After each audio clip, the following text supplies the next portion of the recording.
Hey Shiny Bays, it's me Indica, and today we're going to be talking about microaggression. And when I think about microaggression, I think about intentional and unintentional behavior. So yeah, that's pretty chill.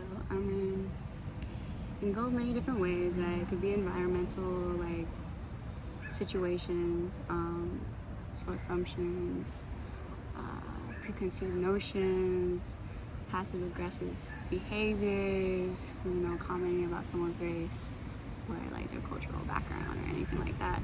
My nail fell off. I have all the other ones on, so that's pretty cool. Right now I'm in a park, just chilling, a little nervous.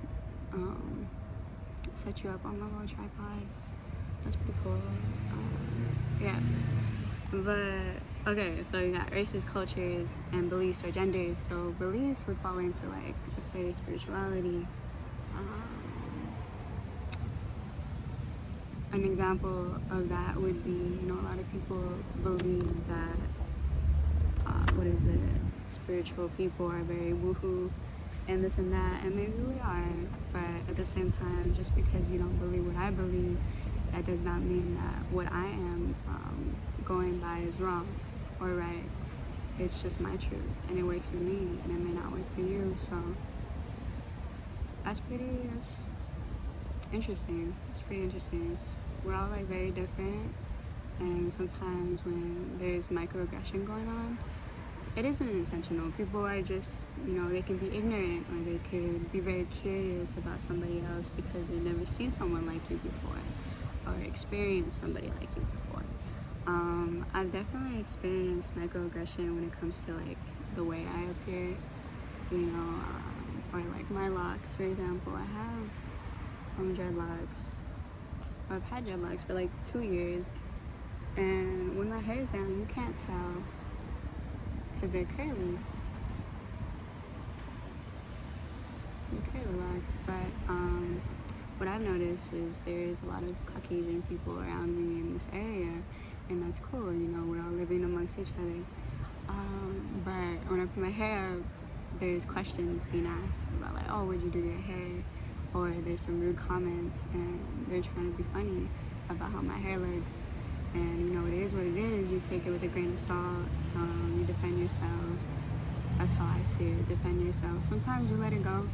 You feel me? Because it's not even like worth it. And you get to a point where someone else's words and actions don't really apply anymore to you because you're so stern and solid within yourself. So it's just kind of like another noise. I do appreciate the energy towards me because I can transmute that. You feel me? I can change it into something, and some pain, and change it into like something beautiful, and that's alchemy. You know what I mean? I also feel like I've experienced like microaggression when it comes to like how like I look. When I said how I looked, maybe to somebody else I look like I'm like dark and something like that. I mean, evil or whatever, because witchcraft is evil to other people and all this and that. But in reality, I'm just really calm and mellow. You know what I mean? And if my appearance may seem like I'm not that, then it is what it is. People are gonna assume whatever they want about me and you and others. And if you're open, you're open. If you're not, you're not. That's not my problem. Microaggression is really interesting. It's because sometimes older people do that. They assume things about you, and people are like, oh, they're older. It's just what they do, and you have every right to either ignore it, say something, and the way you react is the way that you react. And this is you. This is your body. This is your appearance. This is your expression. And it is valid, you know what I mean? I think because I do a lot of self-work and I think a lot, for me, it takes a lot for somebody to get me angry. We do all have triggers though, of course. Like I, of course, have triggers. And one of them would be probably about my hair, like definitely about my hair. I was bullied in like high school because hair is like just curly. It's really big. It used to be really, no, not high school, sorry, middle school. It used to be really long and big and curly, and I didn't really know how to maintain it, so it was a little frizzier than usual, you know what I mean? Or like, that's just how my hair was. It doesn't mean you don't maintain your hair if it's frizzy. That's just what hair does sometimes when it's curly. But yeah, I was just kind of like, I would always have it out, and when the wind would blow, I would look like a little lion. And for a long time, I would kind of like, I was very very insecure about it. Like, I would try to press my hair down, or I would slick my hair back. And I noticed it was only because I would get comments from other people, and those projections really kind of affected me, because I was like younger, and you know, I was still trying to find myself. I still am, and those comments did hurt. So, you know, life and stuff. But yeah, I would get bullied about it. And you know, eventually, when I started to like meditate more and like journal more, because I've always been journaling. I'm trying to remember when though, like when it happened exactly. But for like a really young age, I've been journaling. But yeah, when I started doing that, being more conscious of what I'm doing and like what I'm saying, kind of calming down, because I was like a hothead. I kind of like, I realized that everything that those people were talking about, like my hair and all that, those were purely projections, you know what I mean? When you feel the need to comment about somebody else's appearance and, you know, this and that, or judge somebody for who they are, what they are, and all this, it really reflects on who you are as a person. And to judge somebody by the way that they look is not okay. You know, we get vibes. I mean, I feel like the vibes, you can feel it. Like, you can feel it when someone is a little off, you know what I mean? And sending love their way, but you can definitely feel when someone's off, when someone's like high in energy, and it's a vibration, you know what I mean? Because we're electromagnetic beings, and it's just wild when you can feel someone standing right next to you, and you like just get a burst of energy, or you get hit with something, and it may not be something you want, it may not be something you needed, or this and that, whatever, you know, whatever is your perception. But yeah, microaggression, that would be my microaggression, right? One of them, my hair. Also, I was in like a Catholic private school during middle school, so I was there for like 4 years, you feel me? And I was told that I needed to like keep my hair, and even though my hair was naturally this way, that was microaggression. Like, I was told I couldn't have my hair out because it was too big, you know what I mean? It was too this and that, and that's not fair, you know what I mean? I wasn't born like that. I wasn't born with straight hair. I wasn't born with slick straight hair. I was born with big curly wild hair, and that's just that. People are different, and there's a reason why, you know what I mean? We can come together on these differences, on these similarities, and it doesn't have to be a push and pull. It doesn't have to be, I'm better than you because this and that. It's just, we're different. And microaggression is a really cool topic. Like, I mean, to have it done to you is not cool, of course, but it's cool to talk about, because it's like spreading awareness, you know what I mean? It is what it is. Because everybody, like I said, like, everyone's gonna have their own assumption about you. Everyone's gonna assume something, or maybe they're just very open to whoever you are. It's very rare, you know, but I think we initially we have a thought in our mind about somebody when we see them, you know, and it could be whatever. It could be whatever it is. Like, it could be negative. It could be less space. It could be like a positive thought. It could be maybe like, oh, I don't really care about that person. It could be, you know, there's so many possibilities. It could be anything.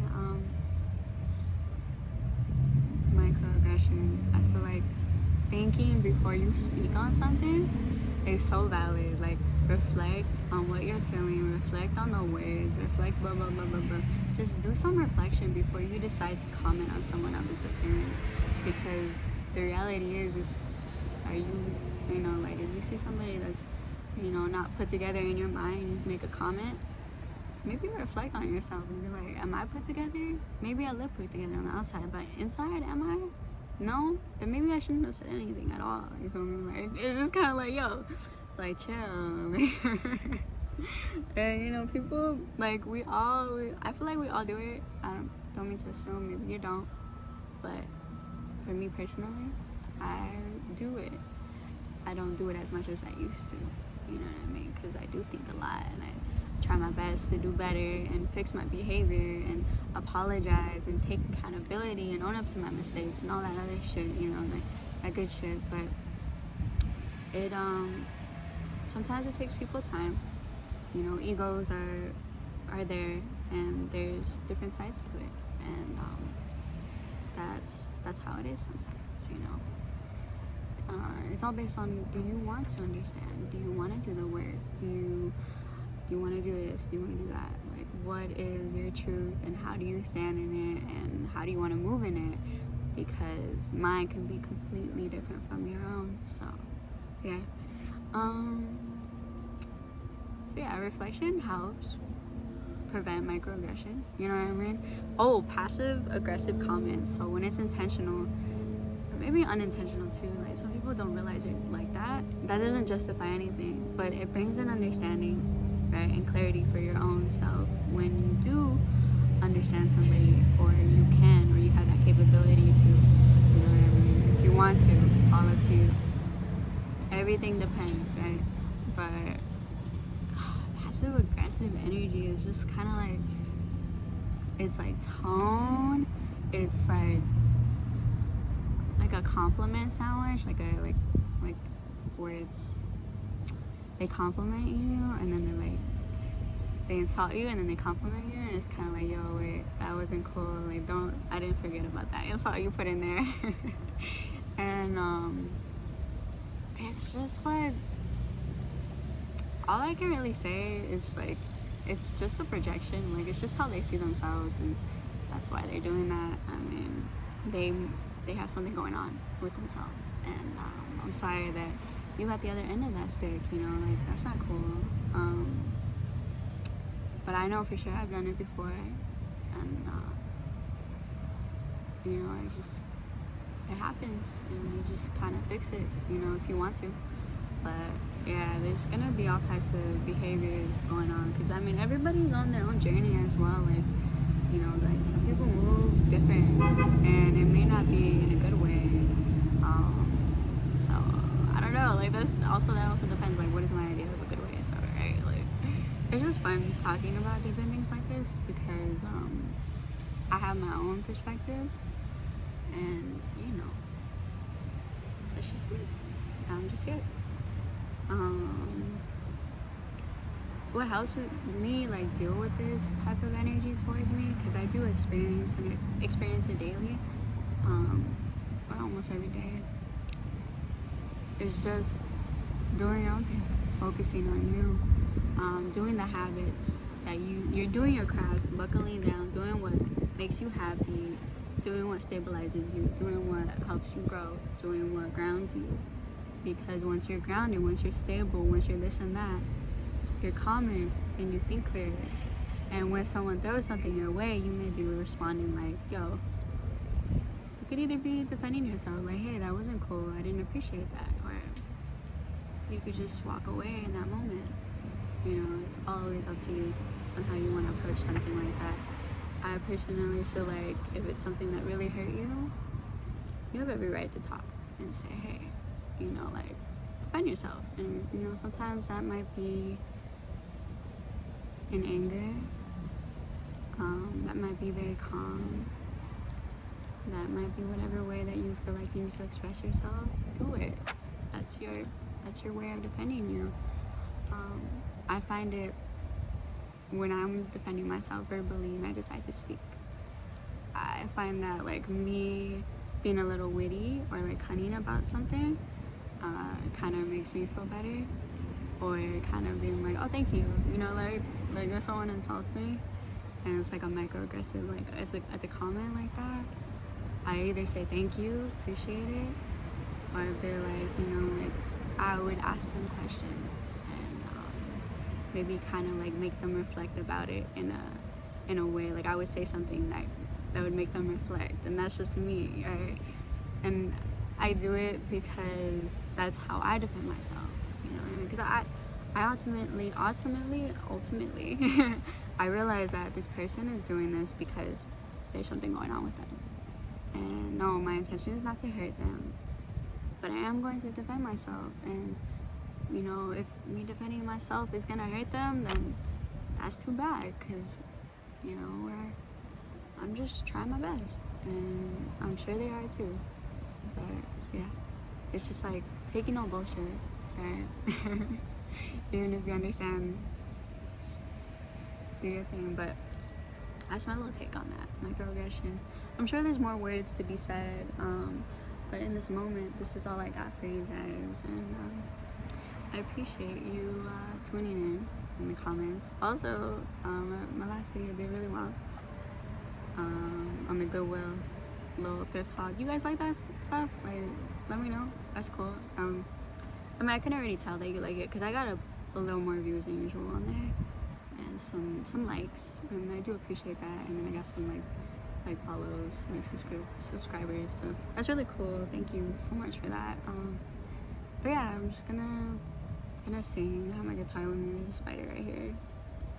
Let's see if he wants to get on me, if he gets scared of me. Hi. No, we're just gonna leave homie alone. I saw a jumping spider the other day though. He was cute. He went on my finger for a little while. But yeah, bye, Thank you.